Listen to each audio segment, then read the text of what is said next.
Your best friend, Eric Darling here with Darling Data.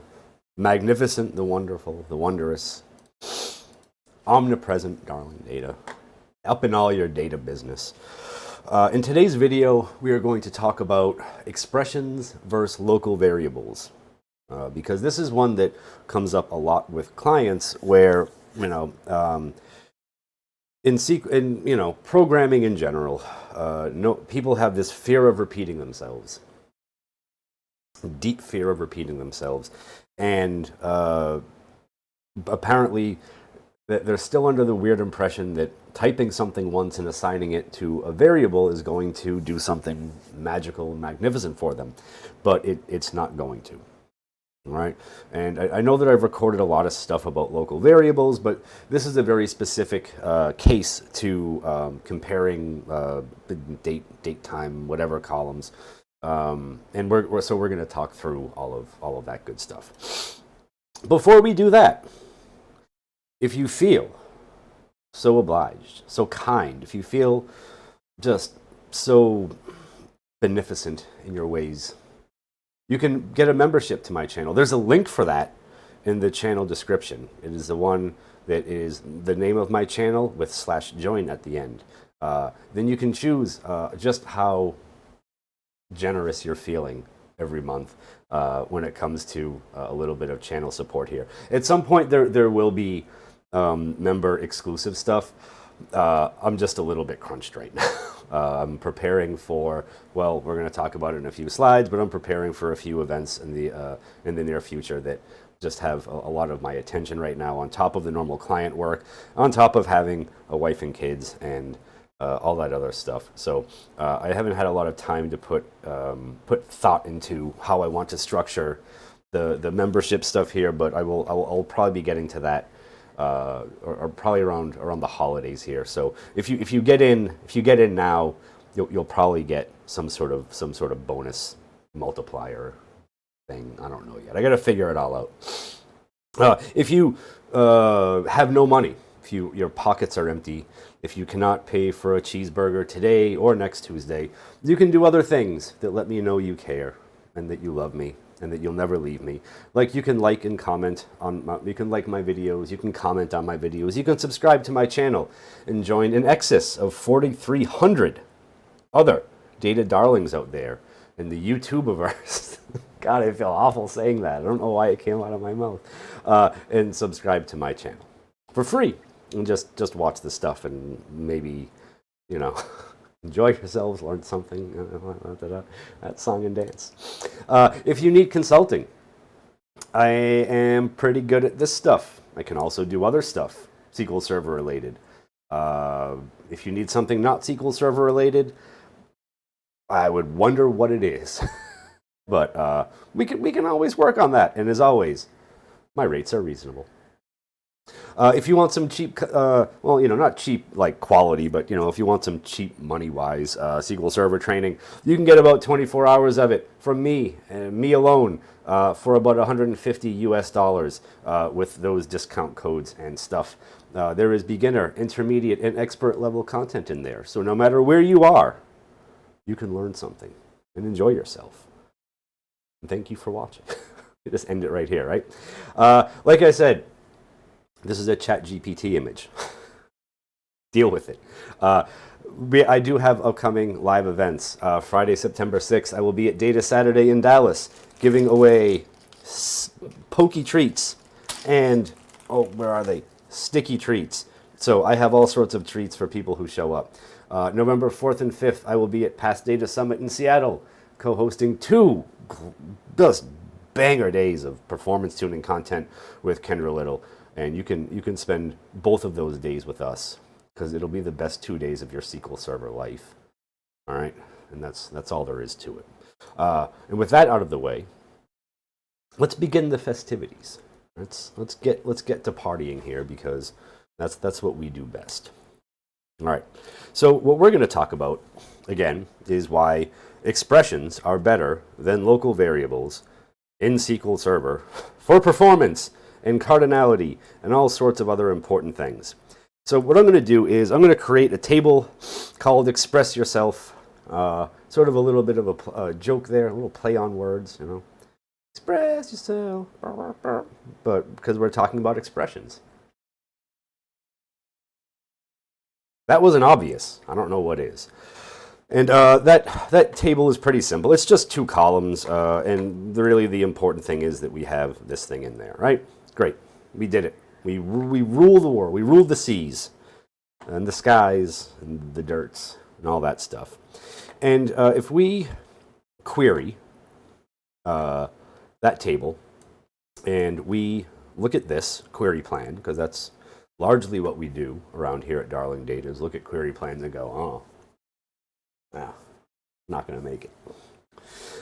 When we look at the execution plan, you will see that we got a rather good estimate when using expressions in our query. I actually framed this probably badly for that particular zoom in. When we use expressions in our where clause, we get pretty good estimates about what will happen for things. And I know I've talked about it before. If we use local variables rather than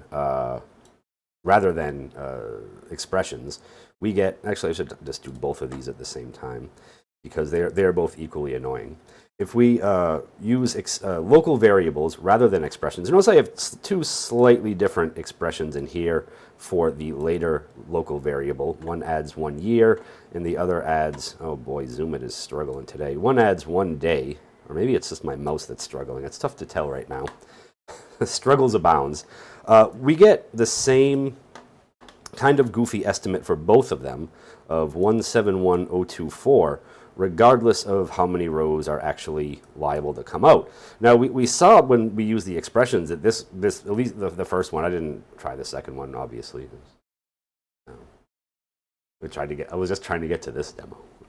But we got a good estimate before. Now, for this one, we are off by 606%. And by this one, well, this one is just way lower compared to what actually or way higher compared to what actually comes out of the table. But notice we get the exact same number for both of them.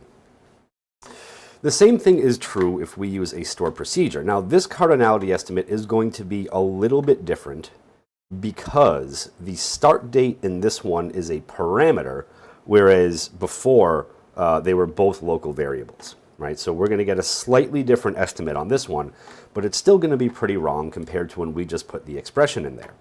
So if I run this, right, and if I just go get the minimum start date in the table, we get the same result back for both of these.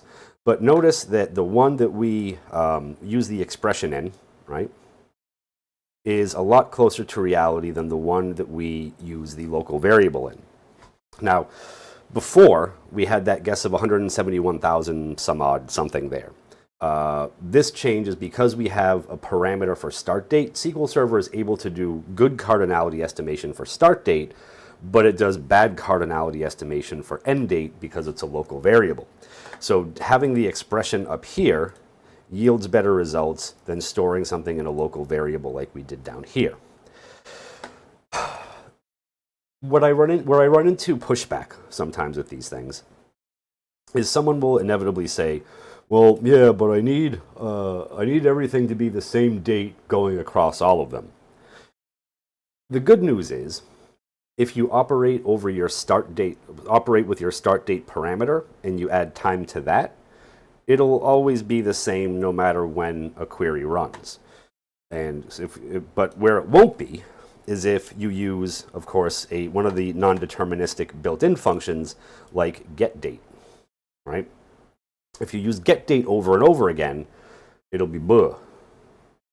If you build off the start date, it'll be bad. That was a good bad, not a bad bad. I thought the smile kind of would help with that. Maybe it did. But now if we run this, well, we can sort of illustrate the problem generally. We got to wait like 5 seconds because there's a 5-second wait for in there. So let's put these a little bit closer to each other and let's zoom in. So the start date parameter for both of these is before and after the 5-second wait for is the same, which means that if we use an expression to calculate later using the start date parameter, that'll be the same for both of these too. If we set later to a value based on start date, that will also be the same for both of these. Notice that these two blocks in here line up across both of these columns. Where that doesn't work is when you build something off get date over and over again, right? So if we just add 5 seconds to start date, that's a lot different than adding 5 seconds to get date before and after the wait for. There is indeed a 5-second difference here between 41 and 46. So that's where people get kind of weird and screwed up. Now, another thing that people will generally do in these procedures is have some sort of handling in here for start date, right? They'll say, oh, if start date is null, set it to get date. I don't know. I guess that's reasonable. But you'll get the same results from this, right? Like this won't change anything. This will make for weird cardinality estimation, though. And the reason why this is going to be weird is because if you pass in start date up here with a null value, SQL Server doesn't do cardinality estimation based on you fixing it here. SQL Server does cardinality estimation based on start date being null. So if this is the kind of thing that you have to do, well, we're going to talk about your options in a few minutes, I promise. But you would end up with the exact same situation here as you did before, where if instead of passing in the start date with a value at, when you execute the store procedure, you pass it in and you correct it within the store procedure, everything turns out the same, including this column being 5 seconds different, right? So, okay. Let's say, for some reason, you want to use that local variable to insert data into a column. Let's say it's like the run date for a batch process, and for all the rows that you put into a table for a particular run of that batch process, you want all the times to be the same. It's totally cool to use a local variable for that. It's also cool to have a parameter for that. If you need to update column, like if you need to do like a bunch of updates across a bunch of tables to say, hey, like these tables all changed at the same time, it's totally cool to use a local variable for that. You're not going to mess with performance there, right? That's not where local variables cause problems. If your local variable is getting used as a filter somewhere, that's kind of where you should sweat it, but only if you're having a performance issue. Well, it is nice to go around and correct all of these problems so that your code base is just, a golden god where there's nothing wrong with it and everything runs perfectly. Most of the time when you're like me and you're a consultant trying to make something go faster, you have to kind of set a threshold with things. And a lot of the times if, queries just aren't going slow, I'm not going to spend a lot of time typing to fix them. Excuse me. Because it's just not worth it because I have other slow queries to go fix. Right? I got to fix the slow queries before I can circle back and start, sort of fine-tuning everything. Your options when you have this problem, and if there's a performance issue, are things that I've talked about a whole bunch on this channel before. You can use option recompile at the statement level. You can use parameterized dynamic SQL and pass your local variables into that. Or you can pass those local variables to another store procedure because that other store procedure or the parameterized dynamic SQL will, of course, accept your local variable as a parameter, right? Because those are different modules and they sort of change the context of things enough for you to get the better cardinality estimates from that. You could also just use a recompile hint and not bother with all the extra typing and testing that dynamic SQL involves. If you do go the route of turning local variables into parameters and passing them into store procedure or to dynamic SQL, this is where you have to be careful about, especially with time-based ones, right? With, if you have an integer or a string and you're looking for equality predicates, it's where you have to worry about skewed data within the column as a problem. When you're dealing with date time, stuff like that, date time to 0 through 7, when you're dealing with that, you need to worry about the skew being in the range that people look for. And that's not something that the parameter-sensitive plan optimization that came out in SQL Server 2022 addresses. Parameter-sensitive plan optimization only works for one parameter, and only if it's an equality predicate, and only if the heuristics kick in to say, yes, you should do this. You have to meet those three things, and then you get, I think not coincidentally, 3 different execution plans based on the small, medium, and large buckets of values. But range values don't get that. So equality predicates, yes, greater than, no, less than, no, greater than equal to, no, less than equal to, no.